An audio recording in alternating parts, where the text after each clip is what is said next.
হচ্ছে যে কি আমাদের প্রতিদিন কয়েকদিন ভিডিও চলবে আমাদের এখানেই আগ্রাবাদের এখানেই। আর সেখানে হচ্ছে যে কি একটা কীভাবে ফুডকার্ট বসাবো আমরা সেই চিন্তা নিয়ে এগুলো নিয়ে বর্তমান সিজন অনুযায়ী মানুষ কীভাবে টাকা উপার্জন করে আমরা সেগুলো নিয়ে এখন ভিডিও শুরু করব।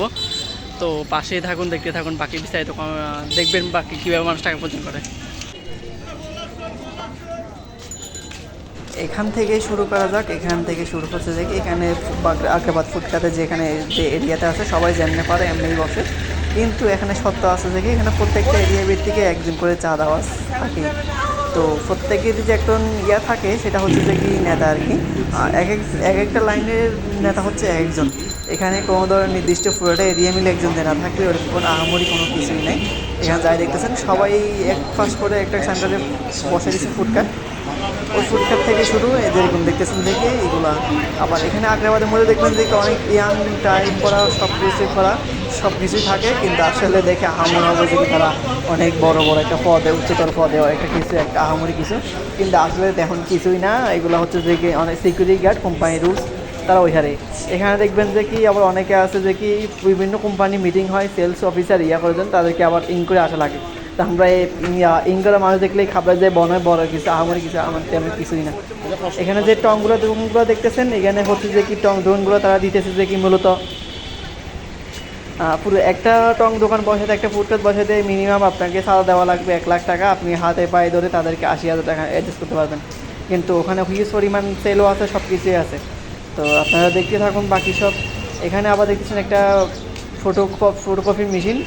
এই লোকটাও এখানে বসে, কিন্তু এখানে পরিচিত লাগে, পরিচিত বড় ভাই, পরিচিত সব কিছু এভরিথিং। দেখবো এখন দুপুর টাইম, সেজন্য ভিডিওতে এরকম আহামরি কোনো কিছু উঠে আসে নাই। আস্তে আস্তে ফুডকার্ট দোকানগুলোতে তাদের ডেলি চাঁদা হচ্ছে যে কি 300, 200, 250 থেকে শুরু করে, 200 থেকে শুরু এভরিথিং।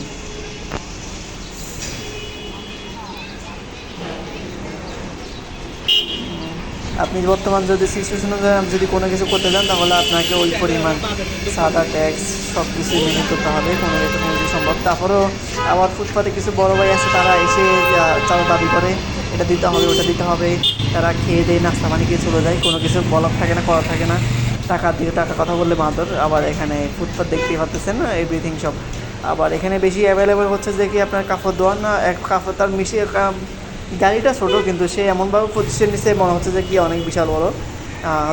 একটা ব্যান গাড়িকে তারা দোকান রূপে স্বরূপ করছে, দোকানে এভরিথিং যা খরচ অনুযায়ী দোকানটাকে শো আপ করছে। আপনি যদি এখানে বিজনেস করতে চান, তাহলে আপনাকে আগ্রাবাদ আসা লাগবে, আপনার আশি প্লেস দেখতে হবে, বড় ভাই দেখতে হবে। তো আমি আপনাকে বিস্তারিত বলে দিতেছি এখানে কী করতে হবে না করতে হবে এভরিথিং। এখানে এক পাশে আছে যে সবগুলোই কাপড়ের।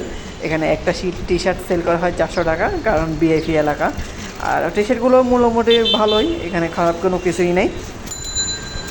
আপনি যদি শুরু করেন, আপনার মাইন্ডসেটে কী আছে, আপনি কী দিয়ে শুরু করবেন, কী নিয়ে শুরু করবেন, কীভাবে শুরু করবেন, কাস্টমার কীভাবে ফোকাস করবেন, দেখতেই পারতেছেন। সেটা আপনার উপর ডিপেন্ড একান্ত।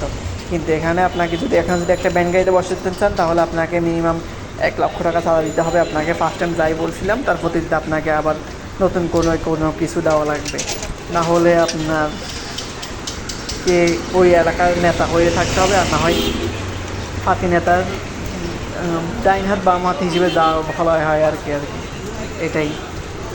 তো জুতার কারখানা যা যেভাবে বসছে ওইভাবেই সেল আছে, সেল নাই যে এমন না।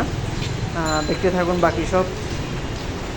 জুতার দোকানদার এখানে আপনি দেখলে বিজনেস করতে গেলে আপনার মাথা ঘুরে যাবে, কারণ হচ্ছে যে কি আপনি যদি টি শার্ট নিয়ে ব্যবসা করতে চান, তাহলে দেখবেন অ্যাভেলেবেল টি শার্ট দোকানদার, জুতো যদি ব্যবসা করতে চান, তাহলে অ্যাভেলেবেল জুতো দোকানদার, কাস্টমার আপনার কাছে। আপনাকে ডিফারেন্ট কিছু ভাবতে হবে, ডিফারেন্ট কিছু করতে হবে, এইভাবেই আগাইতে হবে। এটাই হচ্ছে মূলত ভিডিও, এটা হচ্ছে আগ্রাবাদের ফুল চিত্র। সামনে